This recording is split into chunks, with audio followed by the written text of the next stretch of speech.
బనగానపల్లె, నెల్లూరు జిల్లా కావలి, ఆత్మకూరు నియోజకవర్గాల్లో పర్యటించారు. బనగానపల్లెలో నిప్పులు కక్కే ఎండలో సభ నిర్వహించి జగన్ టార్గెట్ గా విమర్శలు గుప్పించారు. వైఎస్ వివేకానందరెడ్డిని చంపిన వారికి సీఎం జగన్ వత్తాసు పలుకుతున్నారన్నారు. రాయలసీమను కనీసం నీళ్లు ఇవ్వలేని స్థితిలో సీఎం ఉన్నారన్నారు. ఇక రాష్ట్రాన్ని సీఎం జగన్ డ్రగ్స్ కు కేర్ ఆఫ్ అడ్రస్ గా తయారు చేశారని మండిపడ్డారు చంద్రబాబు. ఇంటింటికి వచ్చావు, తల మీద చేయి పెట్టావు, బుగ్గలు నిమిరావు, ముద్దులు పెట్టావు, ఒక్క ఛాన్స్ అన్నావు, తండ్రి లేని బిడ్డ అన్నావు, చిన్నాన్న చంపేశావు. అవునా కాదా?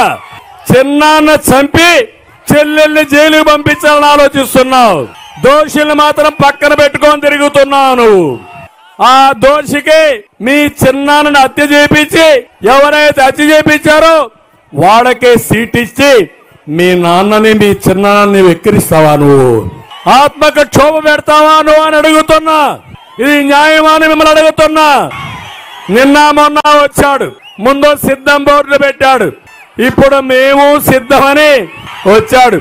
మా తమ్ముడు అడుగుతున్నాడు, తాగునీళ్ళు ఇవ్వలేని మీరు ఎన్నికలకు వచ్చారు. ఈరోజు సాగునీరు ఇవ్వలేని మీరు ఎన్నికలకు వచ్చారు. మీరు కర్నూలులో నిన్నే చూశారు, తాగేదానికి నీళ్లు లేక, స్నానానికి నీళ్లు లేక. మీరు ఒకసారి చూస్తే వారం రోజులు 10 రోజులకు ఒకసారి స్నానం చేస్తున్నారు. ముఖ్యమంత్రిని అడుగుతున్నా, ఈ రోజు నువ్వు కడుక్కోవడానికి కూడా నీళ్లు లేవు ఈ రాయలసీమలో. అవునా కాదా?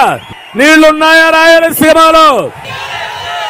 మీ యొక్క మైండ్స్ అన్ని కూడా నిర్ణయం అయిపోయినాయి.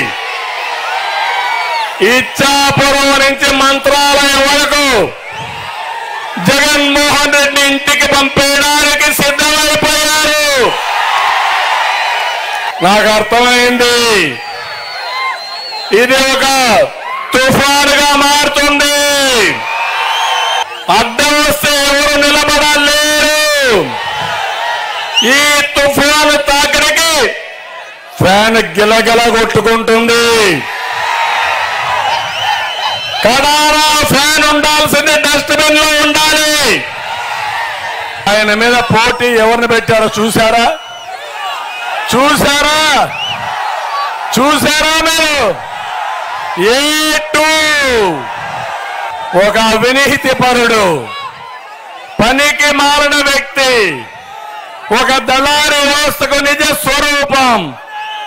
నిన్నే ఒక మీటింగ్ పెట్టాడు. మీటింగ్ పెట్టి అడుక్కుంటున్నాడు, అయ్యా భోజనం పెడతాం, వినండి బాబాబు ఉండండి. వాళ్ళు అంటున్నారు, భోజనం వద్దు, నీ ఉపన్యాసం వద్దని పారిపోయే పరిస్థితికి వచ్చారు. చాలా కీలకమైన సమయం ఇది.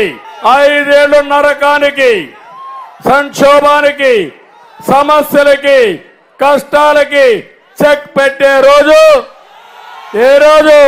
మే 13వ తారీఖు. జ్ఞాపకం పెట్టుకోవాలి.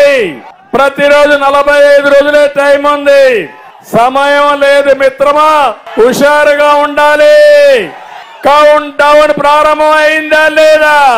ఇక్కడే నాకు ప్రాణ సమానమైన తెలుగుదేశం పార్టీ కార్యకర్తలు, నాయకులు ఉన్నారు, జన సైనికులు ఉన్నారు, బీజేపీ నాయకులు, కార్యకర్తలు ఉన్నారు. అందరి ఆలోచన ఒకటే, జగన్ ఇంటికి పోవాలి, రాష్ట్రం బాగుపడాలి, మా యువతకు ఉద్యోగాలు రావాలి. విశాఖపట్నం పోర్టు ద్వారా పెద్ద ఎత్తున డ్రగ్స్ ఇంపోర్ట్ అయినాయి. 25,000 కేజీలంటే రాష్ట్రంలో ఉండే యువతను సర్వనాశనం చేయడానికి ఉపయోగపడే డ్రగ్స్ అన్ని వచ్చాయి. ఏంటి రాష్ట్రం? ఏంటి బాధ్యత? ఈ మా తమ్ముడు చెప్పిన అరాచకం అంటే, మీకు డబ్బులు కావాలని గంజాయి వ్యాపారం చేస్తారా మీరు? మీకు డబ్బులు కావాలని డ్రగ్స్ ఇంపోర్ట్ చేస్తారా మీరు? నేను అడుగుతున్నా ఈ ముఖ్యమంత్రిని, నీకు సంబంధం లేకపోతే 5 ఏళ్లలో ఒక్కరోజు సమీక్ష చేశావా జగన్మోహన్ రెడ్డి? నీకు ముఖ్యమంత్రిగా ఉండడానికి అర్హత ఉందా అని నేను అడుగుతున్నా.